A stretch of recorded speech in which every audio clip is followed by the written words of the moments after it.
formerly a KGB officer and a lieutenant colonel in the Russian State Security Service, Vladimir Putin came to power as Russia's president on the 31st of December 1999. Re-elected as president in 2004, Putin was forced to step down in 2008 because of the Russian constitution. Earlier this year, Putin was once again eligible to become president, and his third presidency began in May of this year.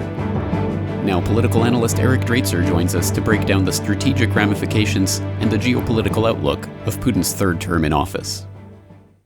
This is the GRTV feature interview with your host James Corbett and our special guest, Eric Draitser. Well, let's talk a little bit about Russia. And as I'm sure many of the listeners and viewers out there will know, last month, Vladimir Putin came back to power as president for another term in Russia, and people are still trying to figure out what his place in the geopolitical game is and whether or not he's going to have a similar presidency to his first go-around 4 years ago. Why don't you tell us a little bit about Putin's rise to power, if he ever really lost it, and what this might mean on the geopolitical stage? Well, I mean, I think it's a good way of starting out to say that whether or not Putin ever actually left power is sort of a question.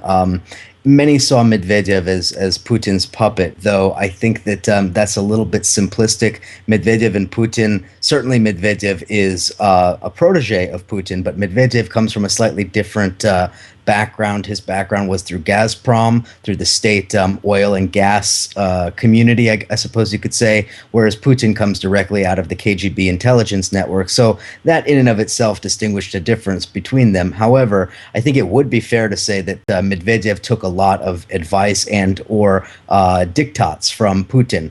But regardless of that, Putin's return to the presidency is quite significant. First of all, it's important to remember that this protest movement, so-called protest movement, which surrounded Putin's return to power, much of this was essentially a feeble attempt by Western powers at destabilizing Putin's return to the regime's return, I suppose we could say, the National Endowment for Democracy, various other U.S. institutions which were funding the various groups opposed to Putin. So even at the outset, we could already see how important it was to the Western imperialist establishment to try to prevent Putin, or at least to weaken him as he returned to power. And exactly as you mentioned, the reason for this is really geopolitical in significance.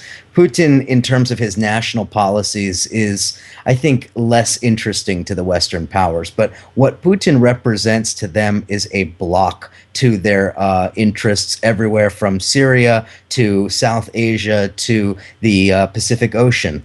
Putin is, unlike Medvedev and unlike most other leaders in the world, Putin is not intimidated. And in fact, Putin, I suppose we could say, takes some pleasure in being obstinate, in being a countervailing force on the geopolitical scene. If you saw the recent pictures from the G20 when Putin and Obama met, it was quite clear what Putin was trying to put out there in terms of his image. Obama was smiling and jovial and warm, and Putin was cold and distant and restrained. And this is not by accident. Putin is master at putting out a message without having to say many words about it. So his return represents a pulling away from the United States, pulling away from Western Europe in terms of the cordiality that they enjoyed and the subservience that they enjoyed under Medvedev. For example, I think Libya is one of the great examples of the difference between a Medvedev-led Russia and a Putin-led Russia. In my judgment, and this is certainly my opinion, in my judgment, we would not have seen Russia quite so quick to be subservient to Western interests with regard to Libya had Putin been the president at the time. And I think the best example of the difference between Putin and Medvedev is what we're seeing in terms of Syria. It seems that Russia has drawn the line behind Putin as president, saying that there will be no military intervention in Syria precisely for the reasons that I outlined, because Putin recognizes that his interests are 180 degrees diametrically opposed to the U.S. interest in Syria, and he will not, under any circumstances, bow to U.S. pressure with regard to giving up on Syria.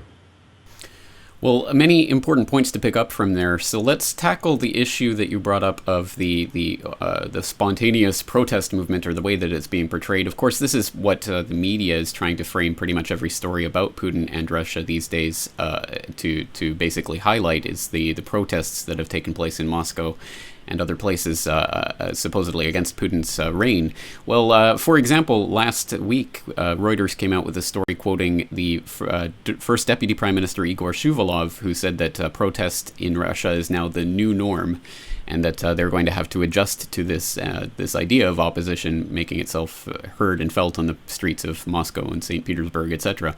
To what extent do you think that this protest movement really exists in the way that it's being portrayed in the Western media, or is it something that's being hyped up in the media? Is it something that's spontaneous? Is it something that's being puppeteered or incited from outside? And are there elements that might be sympathetic to the aims of the protesters within Putin's own government?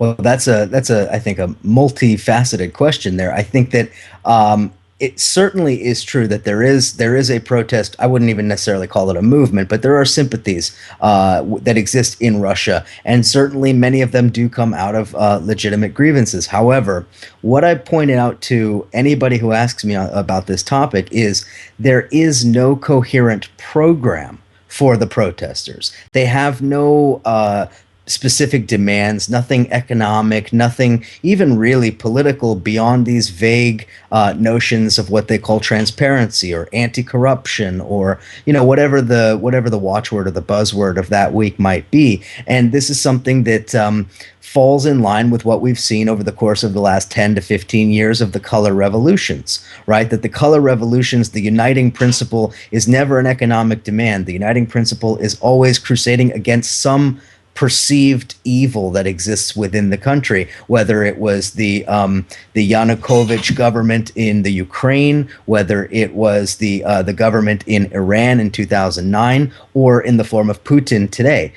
So the protest movement is minimal, I would say, because it has no real groundswell of support among regular Russian people. You ask somebody in rural Russia what they think of a bunch of 20-something protesters on the streets in Moscow, they're going to say, I have nothing in common with them. So what we see then is that the forces that have been fomenting this this movement, they really emanate directly out of the United States. I mean, there's no other way of putting it. Michael McFaul, the U.S. ambassador to Russia, this is one of his specialties, what he calls, I believe the term was anti-tyranny or anti-dictator or something to that effect. That's his specialty. In other words, fomenting color-style destabilizations, color revolutions. And we saw even recently the video that came out on YouTube, I guess it was from about January or so, you literally saw the leaders of the opposition movement marching into the U.S. Embassy to take their marching orders from McFaul. So it's one of those rare examples where you could clearly state this is who is organizing it, this is who is responsible for fomenting it, and Putin himself said it publicly. So there really is no secret about it in Russia. It's only in the United States where they want to veil this whole thing under the veneer of some kind of an organic movement. There's nothing organic about it. Leaders such as Navalny, I mean, what is Navalny's background? Navalny is a blogger, a Yale-educated financier or financial speculator turned blogger in Russia. Do you think he has anything in common with Russian people? Certainly not. So again, the movement itself is minimal. I think what's more important, though, is it shows how dangerous Putin is perceived to be by the ruling establishment in the West, that they would go to such degree to try to destabilize him. And I think it's also indicative of how powerful and how popular he is in Russia that this movement went nowhere. Well, I think you're exactly right to say that the Western interests are definitely aligned against Putin, because he does seem to be that sort of block on their geopolitical chessboard, the piece that's not letting them take the parts of the board that they want. So let's examine positively what Putin is actually aiming for. He's talked, for example, in the past about creating a Eurasian Union, and certainly he has gone to some length to further ties between Russia and China, for example, in the formation of a new power bloc that might form some sort of counterbalance to NATO. What do you think we're likely to see in the coming years as Putin positively asserts his place on the geopolitical board? Well, precisely as you mentioned, the move towards the warming of relations, and we shouldn't even really say warming at this point, close relations, very close formal relations with China. This is the key. It's not just the Shanghai Cooperation Organization, which is something that we've seen developing over the course of the last 10 years. And this was, I mean, this is Putin's baby, really. I mean, Putin is the reason why the SCO exists. But the BRICS, and in particular the revelation this past BRICS summit of a BRICS development bank. This is one of the huge projects I think that we're going to see over the course of the next 5 to 10 years. If the BRICS can emerge as a viable alternative to a dollar-dominated world economy with a move away from the US dollar as a reserve currency and conducting their transactions in some other form, whether that's some kind of a basket of currencies or whatever, that would be probably the great fruits of Putin's return to power, because it would break dollar hegemony and it would prevent what we've seen for the last 20 years, a unipolar world where the United States gets to essentially go around the world dominating it in whatever way it sees fit. And this is, of course, anathema to what Wall Street and the U.S. Ruling class wants. And so, again, this is one of the reasons why they're so terrified of Putin. But I think it goes even further than that, because Putin is able to resist the rhetoric. Putin does not fall for whatever the games are. So take one example of Syria.